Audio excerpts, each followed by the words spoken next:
मित्रों, नमस्कार। आप सभी का इस ऑनलाइन प्लेटफॉर्म पर हार्दिक स्वागत और अभिनंदन।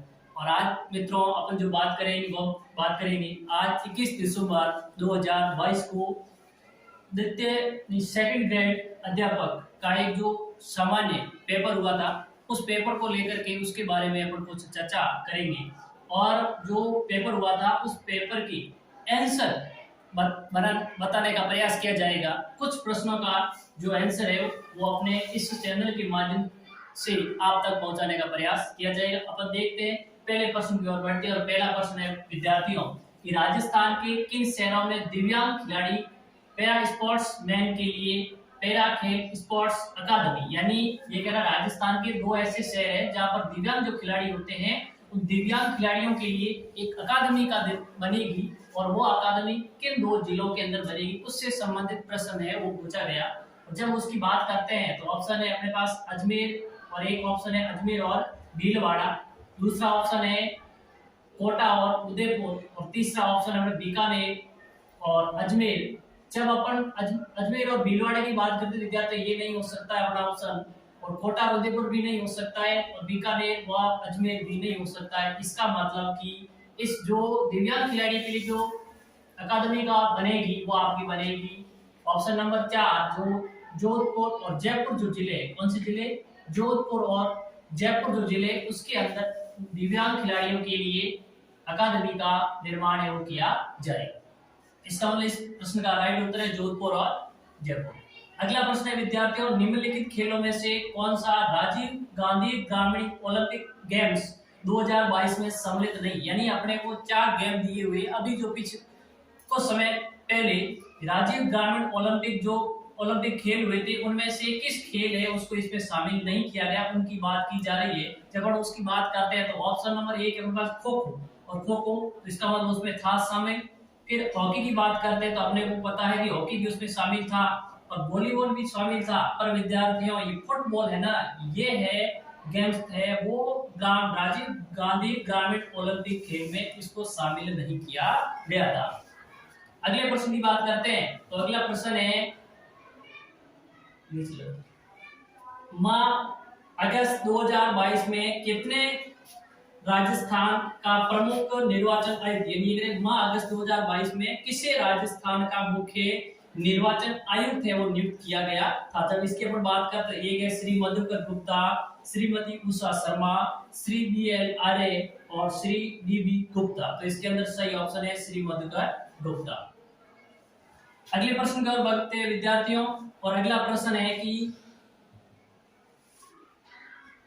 वर्ष 2022 के निम्न में से कैसे राजस्थान के किन शिक्षकों को राष्ट्रीय शिक्षक, यानी वर्ष 2022 का जो राजस्थान शिक्षक राष्ट्रीय शिक्षक पुरस्कार होता है वो किन टीचर्स या किन शिक्षकों को प्रदान किया गया है। पहला है बस रविंद्र कुमार तथा आशा कुमारी, दूसरा ऑप्शन है दुर्गाराम कोवाल तथा सुनीता गुलाटी, तीसरा है मूलाराम बिश्नोई तथा रेणु दिवाकर और अगला ऑप्शन है सुगन सिंह या रावत तथा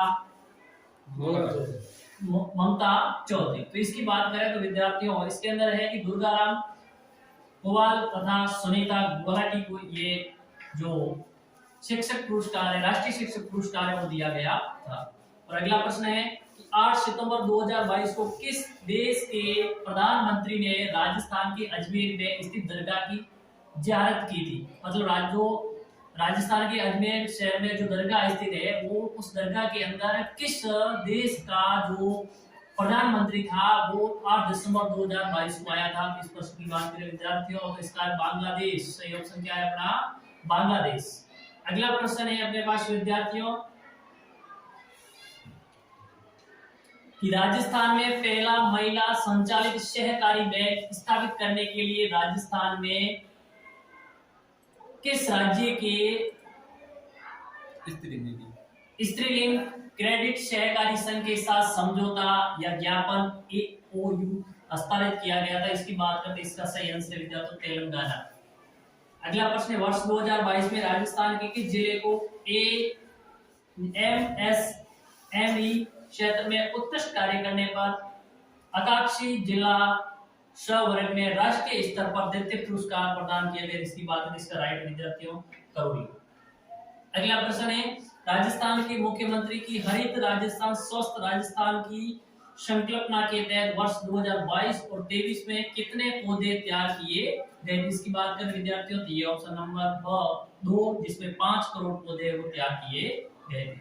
अगली बात करते हैं वित्तीय वर्ष 2022 और 23 में राजस्थान की इंदिरा गांधी शहरी ग्रामीण गारंटी योजना के तहत क्या प्रावधान है? इसकी बात करें विद्यार्थियों 800 करोड़ रुपए।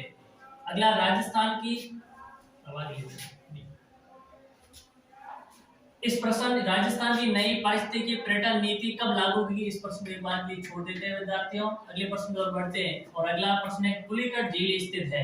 वैसे बात की जाए तो इसमें ऑप्शन है तमिलनाडु राज्य में, ओडिशा में, कर्नाटक में और केरल में। वैसे तो पुलिकट झील विद्यार्थियों आंध्र प्रदेश में, पर वो ऑप्शन में नहीं है, तो इसका मतलब उसके नजदीक जो क्षेत्र है वो तमिलनाडु। तो इसका राइट उत्तर क्या होगा विद्यार्थियों? तमिलनाडु। अगला प्रश्न India status of forest report 2021 के अनुसार वनों के अंदर सर्वाधिक प्रतिशत भूमि वाला राज्य कौन सा विद्यार्थियों? मिजोरम है, अरुणाचल प्रदेश है, हिमाचल प्रदेश और मेघालय। इसका सही क्या होगा विद्यार्थियों? मिजोरम। अगला नाथुला दर्रा भारत किस राज्य या केंद्र शासित प्रदेश में, यानी नाथुला जो दर्रा है वो भारत के किस राज्य या जो केंद्र शासित प्रदेश है उसमें स्थित है?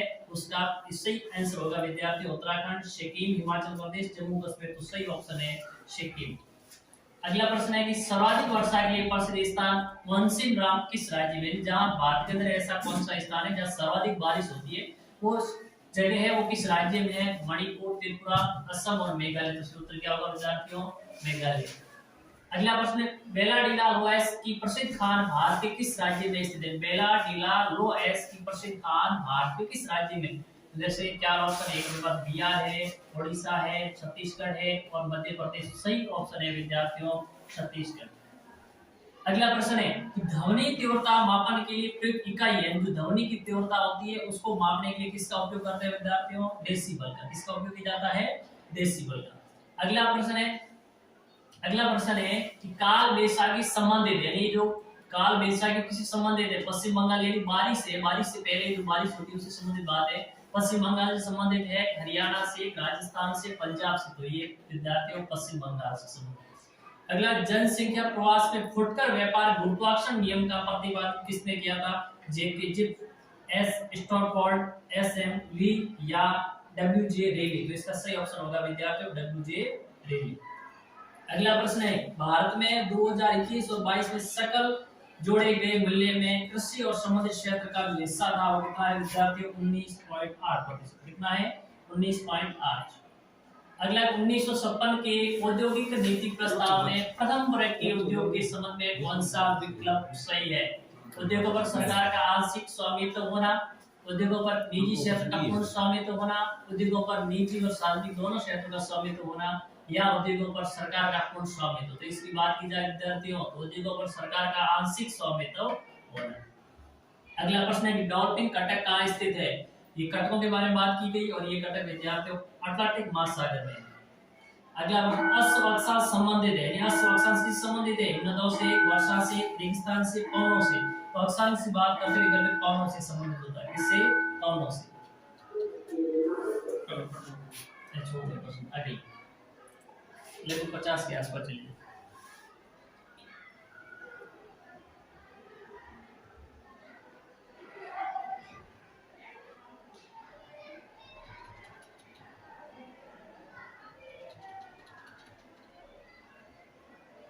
अगला प्रश्न विद्यार्थी की सौकला नस्ल, यानी वो पीछे जो कुछ प्रश्न थे उन प्रश्नों के बारे में बाद में चर्चा करेंगे। पहले जो ये जो साइको वगैरह के प्रश्न की बाद में चर्चा करेंगे। पहले अपने राजस्थान कला संस्कृति और भूगोल संबंधित जो प्रश्न है उसके बारे में चर्चा कर लेते हैं। तो अपना प्रश्न है कि सौकला नस्ल किसकी है? इन नस्ल से संबंधित प्रश्न पूछा गया कि बकरी की है, ऊंट की है, भेड़ की है, गोवंश की। जब इसकी बात की जाए विद्यार्थियों तो ये भेड़ की नस्ल है। किसकी है सौकला नस्ल? भेड़ की।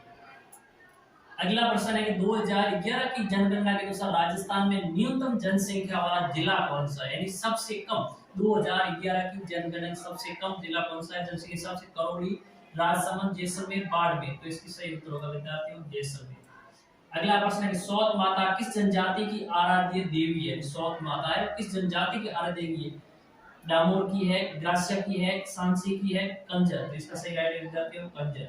अगला प्रश्न दिलवाड़ा मंदिर कहाँ है? आबू पर्वत में है, श्री महावीर जी, जैसलमेर, या देखो कहाँ पर है विद्यार्थी, आबू पर्वत, कहाँ पे है ये, आबू पर्वत पे। अगला प्रश्न है राजस्थान के राजस्थान राजस्थान की अरावली पर्वतों की निम्नलिखित चोटियों की ऊंचाई के आधार पर आरोह क्रम है। अवरोही क्रम में नहीं है विद्यार्थी, प्रश्न पूछने का तरीका चेंज है। किस क्रम पूछा है, आरोह क्रम। जब आरोह क्रम की बात की जाए नारायणगढ़, अचलगढ़, कमलनाथ और रघुनाथगढ़। इसका सही ऑप्शन नंबर 2 विद्यार्थियों ए का मतलब सबसे ज्यादा ऊंचाई में है वो अचलगढ़ है, उसके बाद है आपकी रघुनाथगढ़ है विद्यार्थियों, उसके बाद है वो कमलनाथ और सबसे छोटी ऊंचाई कब है वो तारागढ़। ऑप्शन नंबर 2 राइट है। अगला राजस्थान के किस जिले से कर्क रेखा गुजरती है, वैसे बहुत सिंपल क्वेश्चन है, बांसवाड़ा, उदयपुर, धौलपुर और बारां, तो यहाँ सही हो जाएगा बांसवाड़ा। अगला प्रश्न है मेजाबाद किस नदी पर है, चंबल नदी पे है, लूनी नदी पे है, बनास नदी पे है, कोठारी, तो किस नदी पे है ये, कोठारी नदी है। अगला प्रश्न विद्यार्थियों बात करें तो अगला प्रश्न है कि परिवर्तित क्षेत्र विकास उपागम किस वर्ष में प्रारंभ किया गया, यानी माडा, या इसको कैसे परिवर्तित क्षेत्र विकास उपागम